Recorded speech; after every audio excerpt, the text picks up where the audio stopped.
Ever since my back injury accident, which left me in wheelchair for almost 6 months, taking care of my health is one of the most important things in my life. But one thing I have always struggled with is staying consistent.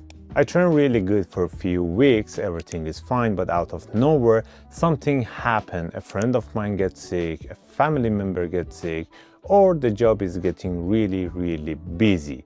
So I stopped taking care of my training, I will miss some session here and there, and I stopped eating properly. And you guessed it, the motivation is gone.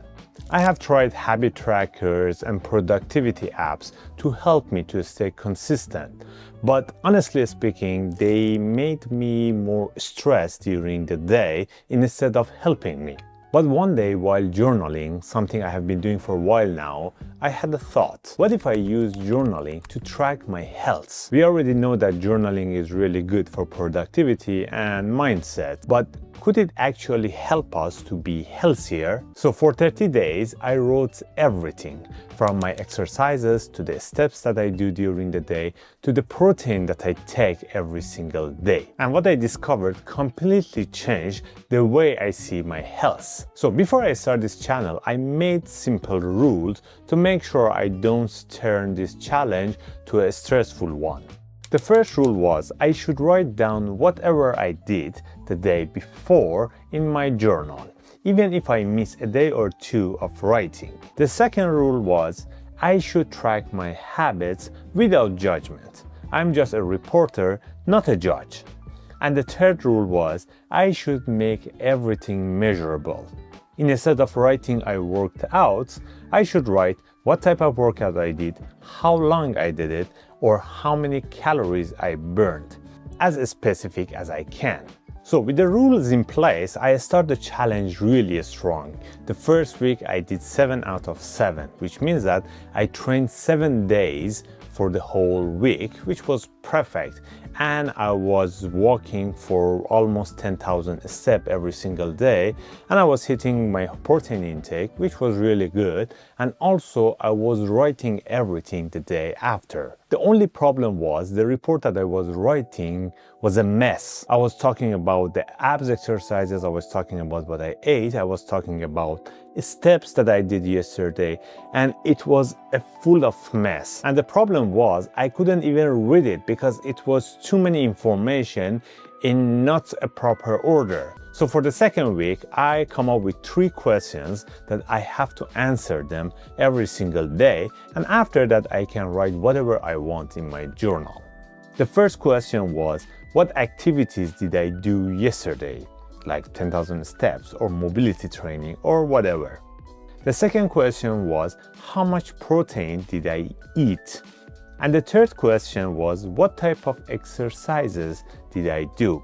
Was it cardio? Was it weightlifting? Was it swimming outside? So with these questions, I had more structure for journaling, which helped me a lot. So for the second week, I did 5 training sessions, 2 mobility sessions, and every day I walked on average 11,000, which was pretty good. And also every single day I hit my protein intake, which was really important for me to make sure I have a good recovery. Oh, by the way, for those of you who are curious that which application I use for tracking my protein, I use MyFitnessPal. They are not sponsored, but the app is really good and I'm using it for almost 10 years now. For past few days, I was just so tired and I couldn't do a lot of activities, but I just did 10 minutes mobility and a bit of walking. But that's the good thing about it, that you can choose what you want to do.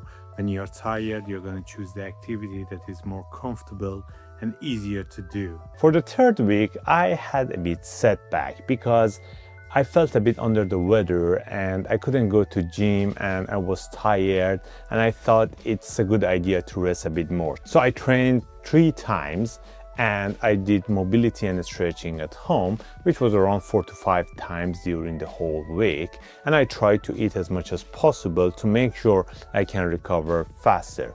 So I hit my protein intake and I did mobility, but training wise wasn't the best. I am toasted today. I haven't done anything. Super tired. But And instead of using my scooter, I'm gonna walk back home so I can get my steps in. Okay, that's super embarrassing.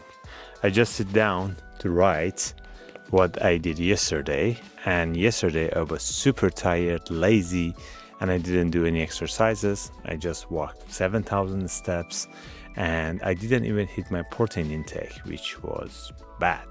So I don't know what to write, but I'm not gonna be a judge.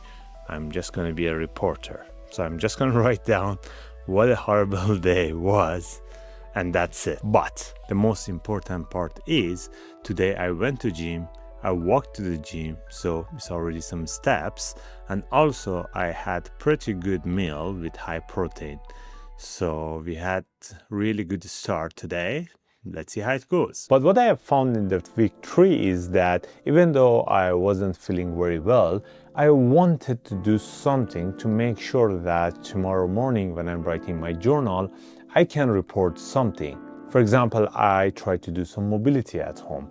I tried to go for a walk. I tried to eat more protein.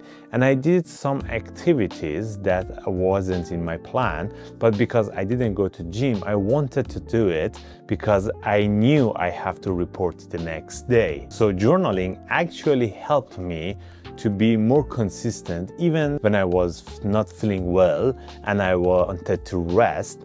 But there was something pushing me to, okay, just try to do a bit more steps or try to do a bit more mobility or just go to gym and do light exercises because I knew I wanted to report it the next day, and it was a motivation for me, which I really like it, honestly. So the first week I did really good job as well, aside from a couple of setbacks, but I did actually a really good job and I'm proud of that.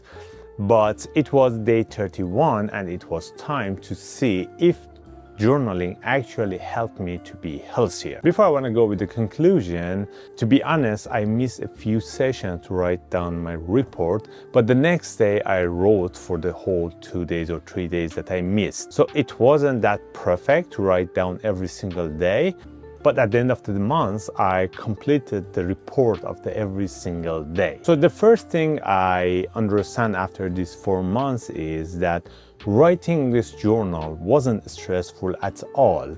And actually, I couldn't feel any pressure during that process and actually helped me to feel better. And I kind of wanted to write down what I did yesterday because I felt proud that, oh, I did my 10,000 steps or I hit my protein intake.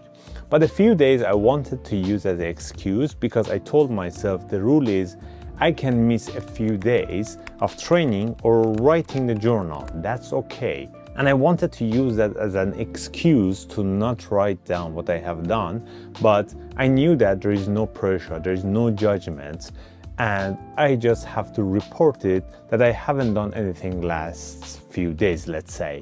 It wasn't in my case, but at least I had that opportunity to write down that I didn't do anything. So there was no pressure, which was really good. And the second thing that helped me in this process is kind of related to the first thing that we talked about, the freedom of not writing and not judging myself through these 30 days.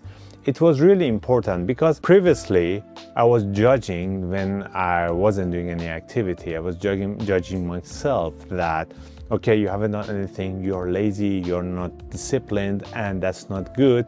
For the future, you have to do more work, you have to do more stuff.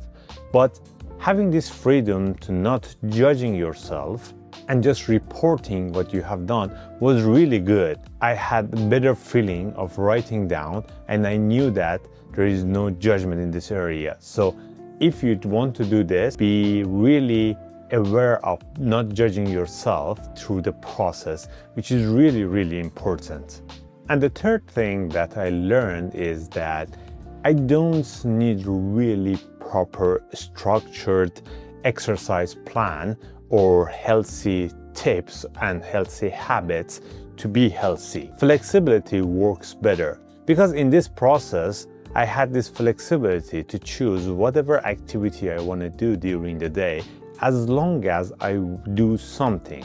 One day I can go to gym and lift some weights. The other day I feel tired, I will do mobility or just walk outside.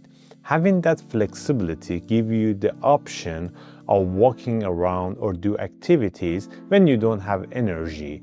And you can do better movement or like lifting weight when you have the energy. So having that flexibility helped me a lot to choose whatever I want to do during the week. And that was really interesting because I was looking for it and I wanted to do it because it was easier and also it felt better to choose different movement, different days. Depends on my mood and energy level. This challenge helped me to understand that tracking your health shouldn't be really complicated. You just have to do simple things or track simple things like how many steps do you do every single day. Every single person has an iPhone right now or a phone right now, let's say, and they can track whatever steps they do during the day, or just a simple 10 minutes stretching or mobility during the day. It is more than enough to improve your health life. You shouldn't looking for a really complicated exercise plan or health habit tracker or something like that. You just need some basic health metrics that you can track simply with your phone or with pen and paper, and that's it. So would I recommend this? Absolutely. It's an easy habit to build on and a powerful way to increase your health condition. I hope you give it a try, not just 30 days, just go for 7 days. See the power of journaling just for your health, and do not be a judge, just be a reporter in the whole process. Let me know in the comment if you have tried journaling for your health. Thank you for watching and I will see you in the next one.